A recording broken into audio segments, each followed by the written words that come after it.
Greetings to all of you, wherever you're listening from.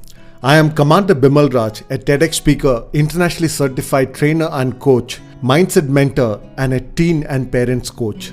In this podcast, The Awkward Talks, I bring you topics that are usually considered taboo or are not discussed freely but are some of the most pivotal things that we should be talking about. I am more than 50 years old and I have just started the process of drafting my will.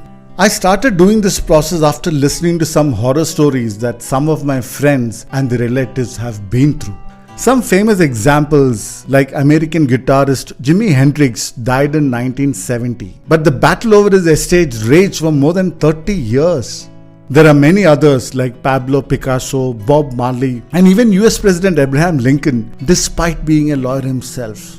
Well, according to willgenie.com, a succession services provider, not even 2% people in India make their wills. Now the reasons range from lack of awareness to not liking to be reminded of death and demise. We in India have just recovered from the worst tragedy after partition with respect to number of deaths. Yes, the Indian COVID-19 crisis was called the graveyard of the young. The official death count of 400,000 is nowhere close to the actual number of deaths. We lost both young and old. Families were wiped out. Children were orphaned in a span of weeks and at times just days, losing both their parents. It was one of the most heartbreaking times that we have ever had. Seeing the pictures of bodies piled up at graveyards made all of us feel so helpless. Despite all that, all those deaths were just one half of the story. No one has had the time to find out what has happened to those families who have been left behind to fend for themselves. Did they get what was rightfully theirs? Were the parents wise enough to make their wills earlier on? We just don't know these details. Friends, it's time to wake up and smell the coffee. Please don't take your life and the life of your loved ones for granted. Unfortunately, this is one area a lot of us don't really pay attention to. We kind of assume that if we or our parents pass away, everything would be smoothly transferred to our family without any issues. Trust me, nothing could be further from the truth. A friend of mine had to wait for almost a year to sell off a property that was co-owned by her mother and father equally. As per the mother's will, 50% of her share was to be equally inherited by her brother and her. However, the Succession Act came into force and the 50% of the mother's share got distributed 3 ways to her father, brother and herself, creating unnecessary complications. Another friend's parents did not make a will and their locker was sealed off as per the rules by the bank, and it took them close to 8 years just to prove that they were the legal heirs to the locker. Please remember not to take anything for granted. The rules change with each state and even different banks have different rules with respect to lockers. Even if you have a joint account, some banks insist on seeing a written will to give access to these lockers. In this podcast, I'll be talking a little more about this just to help you understand the importance of making your will. Please don't get emotional about making your will or even asking your parents to make theirs. Remember that once a person passes away, your emotions and your closeness to the deceased gets thrown out of the window and the rules and regulations get thrown on your face. By then, if the will is not made, it's too late to do anything. This podcast is about why you should make your will no matter what your age. Now, if you would like a detailed episode on this subject with a lawyer's experience and perspective, do share it in the comments of this episode. Now, the process of making the will is not very complicated or time consuming. You just need a good lawyer who is good at drafting will and get it done with. So in this episode, I will not be going into the details of the process. First of all, what exactly is a will? In India, there is an act called the Indian Succession Act 1925. This is a comprehensive piece of legislation that governs the distribution of assets and properties of a deceased person in India. This act deals with both testamentary succession, which is succession through a valid will, and also intestate succession, which is succession when there is no will or the will is invalid. Now there are 2 components you need to understand. Every person has 2 kinds of assets. One is immovable assets and the other is movable assets.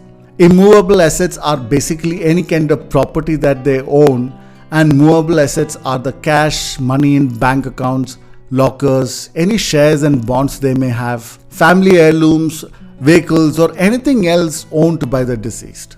Let us see what happens when a person passes away without leaving a will. Then the distribution of all assets is governed by the intestate laws that are laid out. Intestate refers to the condition of an estate of a person who dies without a will and owns property with a total value greater than their outstanding debts. Now, the rules of intestate succession vary depending on the personal law applicable to the deceased, and this is based on the deceased religion. Hindus, Jains, Buddhists, and Sikhs are governed by the Hindu Succession Act 1956. For Christians, Parsis, and Jews, the provisions of Indian Succession Act 1925 are used to define the legal successor. For Muslims, the law is uncodified and is based on principles of Sharia, which are further divided into rules applicable to various sects and subsects. For instance, rules applicable to Sunnis may differ from those applicable to Shias, and even among Shias, the rules applicable to Boris may differ from those applicable to Kachi Maimans. If one has married a person from a different religion and this marriage is registered under the Special Marriage Act of 1954, then irrespective of one's religion, barring a few exceptions, the couple will be governed by the Indian Succession Act 1925. Let me take the example of Indian Succession Act and explain briefly how the heirs are defined and how the assets would get divided based on intestate laws. Remember, this is what could happen if you die without leaving a will. Now, the heirs fall into Class 1 and Class 2 categories, and Class 1 heirs are given preference over Class 2.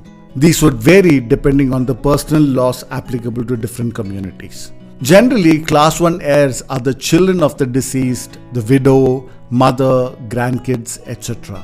Interestingly, the mother of the deceased comes under Class 1, but the father comes under Class 2, and others under Class 2 are brothers, sister, nephew, niece, uncle, aunt, cousins, etc. You need to understand that everyone that falls under Class 1 heirs has equal rights to the property and all other assets.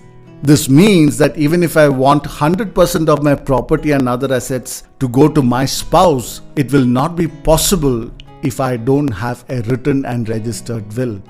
Another important point to remember is that if you have a stepchild and you pass away without a will, they are not entitled to any inheritance. Without a will, the heirs have to get a succession certificate from the court in order to administer the assets and debts of the deceased. Though this certificate establishes authenticity to the legal heirs, getting a succession certificate in many cases is a very time-consuming process. Not only that, the successors also need to pay court fees, which in some cases can be as high as 3 to 4% of the market value of the assets. Now, even after obtaining the succession certificate, if the legal heirs do not cooperate with each other, the inheritance can turn out to be a complicated and conflict-laden process. Once that happens, you can be rest assured that all the assets will be stuck in legal battles for years and at times even decades. I hope and pray that you don't want that kind of pain and frustration for your loved ones. Now let me talk about bank accounts. One of the first things you need to do is to make all your accounts into joint accounts, because then the joint account holder can operate the bank account and use the money available there. If the account is not a joint account, then the bank will freeze the account immediately to prevent any unauthorized transactions to start with. If there is a will, then the executor of the will needs to obtain a probate, which is a legal document that validates the authenticity of the will, and then the person given the rights as per the will be able to operate the account. The bank would definitely ask for the succession certificate that I spoke about. There may be other documents required as per policies of the specific bank, the type of account, etc. Once that is done, the money in the account will be equally distributed to all the legal heirs as per the laws of intestate succession. This means that even the funds in your bank may not go to the people that you may want. Have a friend who is a lawyer and she says that without a will, it takes years and multiple visits to the court and other institutions by the family members to get access to anything that person has left behind. Now imagine how compounded all these difficulties become if you do not reside in the same city or country as the deceased. It just takes the pain and suffering to a completely different level. The same process applies to any bank locker or any heirloom that the deceased had in possession. I hope by now you have a fair idea of how important it is to have a written and registered will. I hope by now you have a fair idea of how important it is to have a written and registered will. Now, even if you have a written will and it is a legal document, there are conditions under which the validity of the will can be challenged by others. Some of the reasons for challenging the validity are: first, one of the primary conditions for making a valid will is that the person making the will must be of full mental capacity to understand what he or she is doing, as well as the legal implications of their will. If it can be proven that the person was suffering from mental illness or had lack of mental capacity due to old age, the written will can be challenged. Next, the will can be challenged if there is any indication that the person was forced or unduly influenced and manipulated by someone to make the will, which could be in their favor. Next, the will can be contested if it can be proven that the signature was forged or the person writing the will was not given the right information regarding the implication of their actions. Another reason for challenging a will could be not following the legal formalities. For example, the will must be signed by two witnesses who are not heirs to the assets of the deceased. If the will does not have the required signatures of the two witnesses, or if the signature of the person writing the will is not there, or even if it is not a clear signature, the will can be contested. Another important reason to contest is any kind of ambiguity of the content in the will. If the instructions are not clear, it may lead to disputes among the beneficiaries, and then the interpretation is left to the court and it could be very different from what the person intended. Well, there are more reasons for contesting a will, but these are the main ones. Now, this is one of the reasons why these days it is highly recommended to have a video recording of the entire process. In this, questions are asked on camera to the person writing the will. When the entire process is captured on camera, there will be little room for misinterpretation of the will or its contents. That is the reason why you should write your will when you are hale and hearty and of sound mind. Don't wait for old age to make your will. Let us not take our life for granted. The fact is that when we step out of our homes, there is no real guarantee that we will come back alive. You may have worked really hard all your life accumulating your assets for your family and children. Not having a will puts everything in jeopardy, and people who don't want to inherit your hard-earned wealth may end up getting it. Now, even if your family decides to fight against them, it will be a long and uphill battle that may last many years, draining their money and other resources to get their hands on what they truly deserve. Forget people outside your family. I know of cases where brothers and sisters who were inseparable ended up estranged because of issues with distribution of property and other assets. Why would you want that to happen with your children? Most of these can be taken care of if you are just caring enough to discuss your intentions openly with your family and then make your will along with video recording and register the same with a sub-registrar. Please remember that making your will is not preparing for your death. It is more like taking life insurance to make sure that just in case something happens, you are providing your loved ones with all the help and support to move ahead in life with minimal troubles. So let me say this again.